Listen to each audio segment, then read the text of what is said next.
I have always maintained on this platform that in politics, nothing happens out of mere coincidence. Everything in politics is normally well planned, well scripted, and executed to achieve specific political objectives. The deep state was keen on impeaching Mike Mbuvi Sonko, and Mike Sonko refused to learn from Kiambu, the former Kiambu governor Ferdinand Waititu. And on Friday, the Senate impeached Governor Mike Mbuvi Sonko. He was impeached on 4 grounds. The first ground was gross violation of the Constitution. So he was impeached for that. Then he was also impeached for abuse of office. And number 3, Sonko was impeached for gross misconduct. You remember the clip which was played at the Senate where Sonko alikuwa na tusi kila mtu. And the 4th charge was that he was charged of crime under national laws. And the verdict was very clear. 27 senators voted yes, and 16 voted no. But there was no drama there. The drama began after the impeachment. Immediately, the results of that impeachment were announced by the Speaker, Ken Lusaka. Wacha nikunywe maziwa kidogo. Immediately, Lusaka made the announcement official. Kenya Gazette notice emerged online. Just a few minutes after. I got hold of that Kenya notice, of the Gazette notice, less than 30 minutes after Sonko had been impeached. So which tells you that the deep state was prepared and was ready to impeach Mike Mbuvi Sonko. Because there was no way that Gazette notice would have been printed by the national printer or the Kenyan, the national printer. There was no way within that short time. Because it was in the night. We have a curfew. Everybody had closed. So it means these guys were sure that they were going to defeat Sonko and send him home. So they prepared everything. The Gazette notice was prepared, was taken to the government printer. It was printed, just ready. So the moment the last votes were counted, ndio hiyo circulated online. And it was circulated online for one simple reason: to escalate the impeachment to the next level. And that's where there's another drama. Because the Speaker, once Sonko was impeached, the law was very clear that the deputy was supposed to take over. We don't have a deputy governor in Nairobi. Then from there, because we don't have a deputy in Nairobi, the Speaker was supposed to be sworn in. Yesterday. But that swearing in of the Speaker never took place. Another drama. And because I've always insisted that in politics, nothing happens out of mere coincidence. There is something. There is no way. The judge who was to administer the oath could arrive late. Knowing that he arrived just a few minutes to 2, because the law is also very clear that for you to swearing in must take place between 10:30 and 2 p.m. So the judge arrived there at 2. 1 minute past 2. He was seated there. So it means by the time he was arriving, swearing in could not take place. Kenyans are not fool. And just like the deputy president keeps on saying, wajinga wameisha hii Kenya. This thing was planned. Just listen very briefly, then we proceed. We are doing these things in compliance with the Constitution and the law.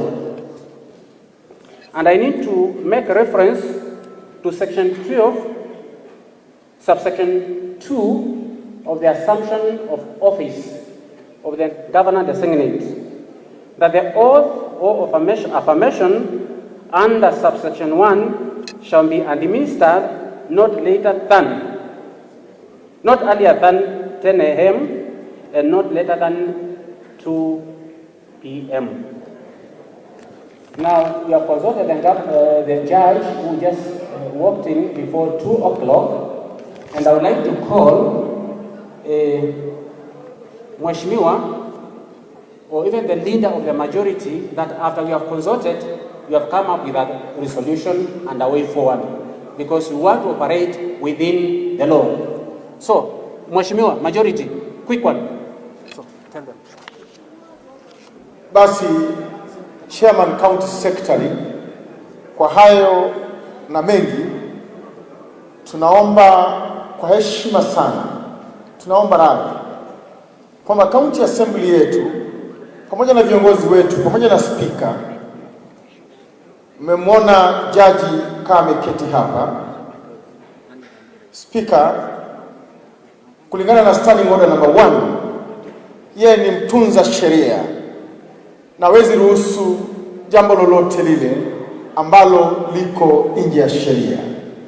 Speaker ameamuru kulingana na sheria pamoja na kamati ya assumption of office kwamba siku ya leo, kwa sababu jaji wetu amechelewa kwa barabara, akafika dakika moja baada ya saa 8, ambapo kulingana na sheria na speaker kama mtunza sheria katika kaunti hii, speaker kwa heshima yake na kutunza sheria ameagiza mawakili kuzungumza na jaji, na jaji baada ya wakili kuzungumza naye amekubaliana nasi kwamba tutaki kuvunja sheria.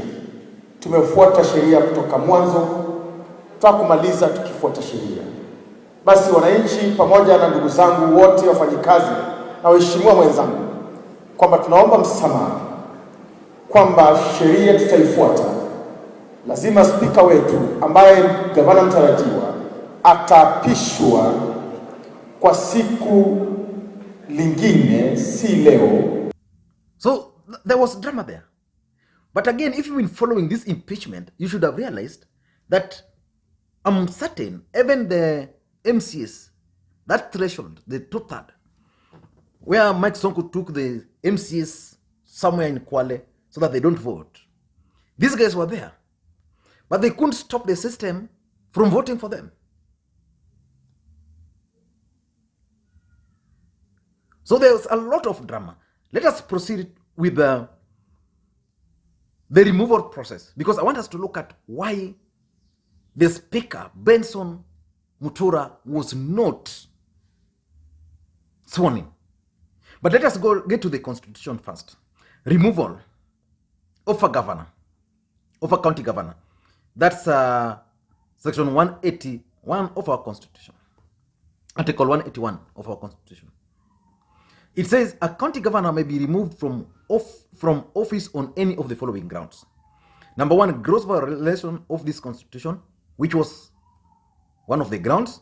B, where there are serious reasons believing that the county governor has committed a crime under national and international law. There was the charge of crime under national law, which also they voted. There was abuse of office or gross misconduct. Of course, that also was there.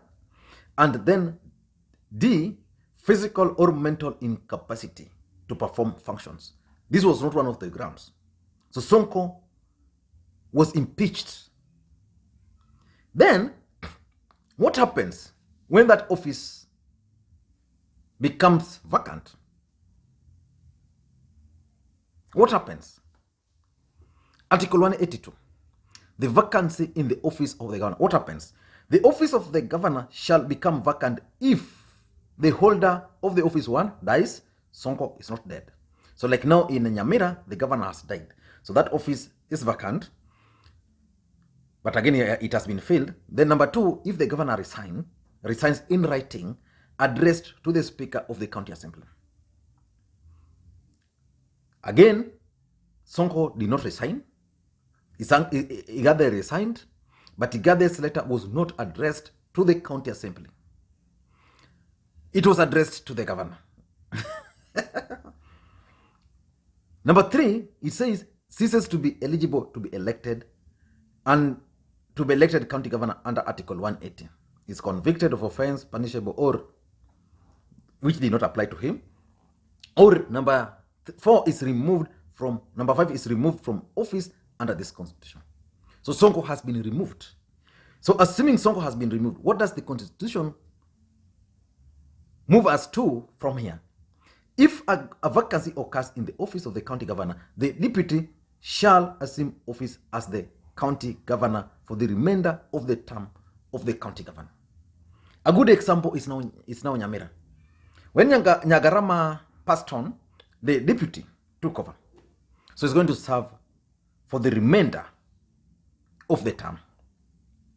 And if a person assumes office as a county governor under Article 2, the person shall be deemed for the purposes of Article 181. So 1, A, to have served a full term as a county governor, and B, not to have served a term as office as a county governor in any case. Okay, that's not clear. But so that part 1 doesn't apply. But listen here, if a vacancy occurs in the office of the county governor and that of the deputy governor, or if the deputy governor is unable to act, the speaker of the county assembly shall act as the governor. So basically, this is the process which these guys were trying to implement. Because we don't have a deputy governor in Nairobi, so the speaker was supposed to act. And if a vacancy occurs in the circumstances contemplated by Article 2, an election to the office of the governor shall be held within 60 days after the speaker assumes office of the governor. So it means once the speaker is sworn in, assuming Benson Mutura was sworn in yesterday, so we are supposed to start counting 60 days maximum from yesterday. But that swearing in did not take place, so which means he has not assumed office. And a person who assumes office of the county governor under this article shall, unless otherwise removed from office under this constitution, hold the office until the newly elected governor assumes office following the next election held under Article 180. So we are witnessing drama. The speaker was not sworn in. And why was the speaker not sworn in? That's the question. Is he meeting the requirement? In my view, that happened because of 4 things. Number 1, the constitutional requirement of degree. The constitution is very clear on the qualification of a governor. You must have a degree. The grapevines are saying that the speaker of the county assembly of Nairobi doesn't have a degree. And by the way, personally, I've always assumed that the speaker of any county assembly must have a degree. So I was surprised that this guy doesn't have a degree, if that's the case. And if he doesn't have a degree, then probably these guys are going to go for a constitutional interpretation. Because if the constitution is very clear that for you to be elected a governor, a speaker, you don't have to have a degree, then you are elected as speaker. And the same law states that if the governor dies, who must have a degree? Then you can act for 60 days. Does it compel you to have a degree? Those are the questions. So probably because these guys fear someone might go to the courts, they want to go for constitutional interpretation. So I think that's something they're still working on. But again, and I think I need to do a video why the president must fire his handlers. The president in the past 2 weeks alone has been embarrassed. He was embarrassed by taking the photo with Boga, who ended up being defeated in Sambweni, endorsing a candidate who ended up being defeated. Then again here, this election of this speaker, probably the president should have known through intelligence that the guy who was being pushed didn't have a degree. Because because let's face it, the truth about Benson Mutura coming in as the Speaker of the County Assembly of Nairobi was just one, to remove Makwiny Sonko. That was the truth. Because Elachi could not remove Sonko. She was crying continuously that, oh, it's being threatened, the family. So that's number one. Number two, I think there's this issue of Polycarp Igathe and Anne Kananu to some extent. Polycarp Igathe was the deputy governor for Nairobi. And Polycarp Igathe resigned. But his resignation letter was never received by the speaker. It was delivered to Governor Sonko. So someone is trying to take advantage of that omission by Igathe to bring Igathe back as the governor. So that over this weekend, these guys are going to negotiate with Igathe to make a political comeback as the governor. So that tomorrow, because the same guys, MCS voted against Sonko, and Sonko is now gone, even the ones who are taken to Kwale will now come back and vote. So they'll say, okay, if these guys want Igathe, then Igathe can be sworn in. But again, there was that small element of Anne Kanamu. Anne Kanamu was nominated by Mike Sonko as the deputy governor. But the name was forwarded to a county assembly, but they've never voted. So it means, because of these legal challenges, the state might decide, okay, the speaker doesn't have a degree, we don't have a deputy governor.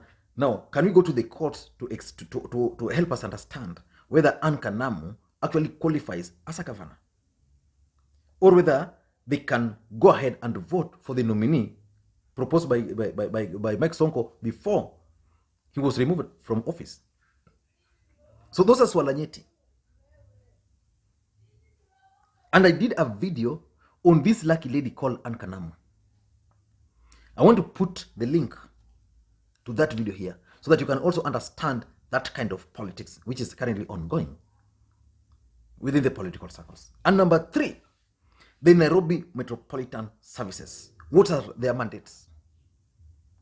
The truth of the matter is that Makwiny Sonko appended his signature to transfer functions of the county government of Nairobi to the national government.